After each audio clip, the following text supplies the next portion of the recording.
Evlər qeydiyyata alınır, sahiblərinə isə təmir bərpa bitənə kimi başqa yerlərdə yaşamaq tövsiyə olunur. Görüntülər bir neçə gün öncə Binəqədi rayonu Biləcəri qəsəbəsində kollektorun çökməsi nəticəsində zərər görmüş evlərdəndir. Hazırda bu kimi problemlə üzləşə biləcək evlərin sayı isə minlərlədir.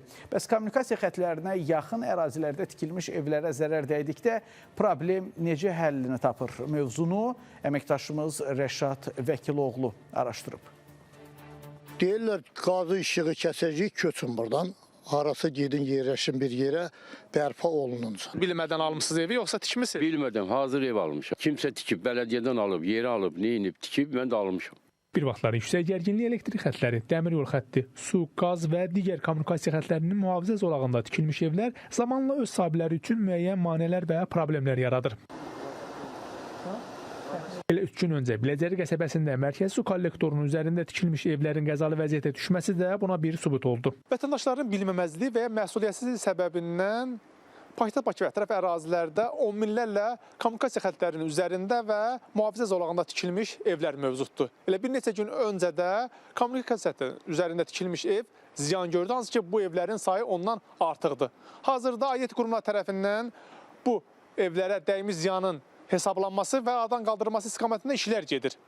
Bəs ümumiyyətlə kommunikasiya xətlərinin mühafizə zolağında və üzərində tikilmiş evlərə dəymiş ziyanı dövlət qarşılamalıdır və ya vətəndaşlar özləri aradan qaldırılmalıdır.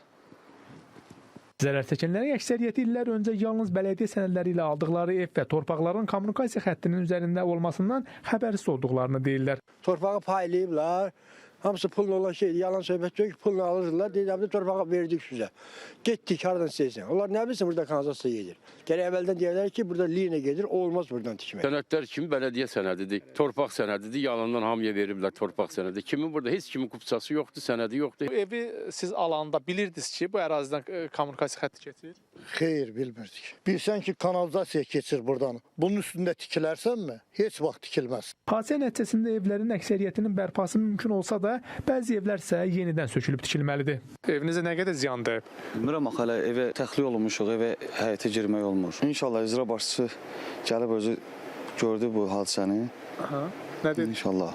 Dedi, təmin olunacaq hər şey, evdə bərpa olunacaq. Heç olmazsa kompensasiya versinlər cəmaata, harasa köçürürlərsə, getsin kompensasiya versinlər, o evdə yaşasın. İstəyimiz odur ki, mənim kompensasiya deyəndə ödənilsin ki, mən köçün bir yerdə yaşamağa. Bəs bələdiyyə yaxud sənədi olmadan qadağan olunmuş və kommunikasiya xətlərinə yaxın ərazidə tikilmiş evlər zərər gördüyü halda dəymiş ziyan necə qarşılanır? Çıxarışların olmaması səbəbindən gələcəkdə hər hansısa bir təbii fəlakət, zəlzələ, uçqun və digər hallar zamanı vətəndaşın mənzilinə zərər dəyirsə, təbii ki, həmin əmlakın çıxarışının olmaması səbəbindən həmin əmlak sığortalana bilmir və vətəndaşın əmlakına dəymiş zərər vətəndaşın özü tərəfindən ödənilməli olur.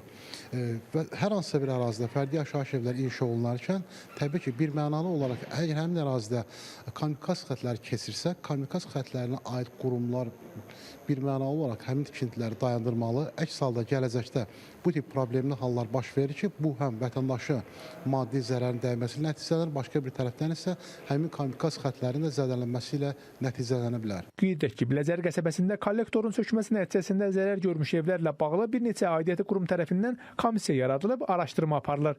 Dəymiş ziyana görə vətəndaşlara kompensasiya verilib, verilməyəcək isə hələlik açıqlanmır. Rəşad Vəkiloğlu, İlkin Həsənov, Space xəbər.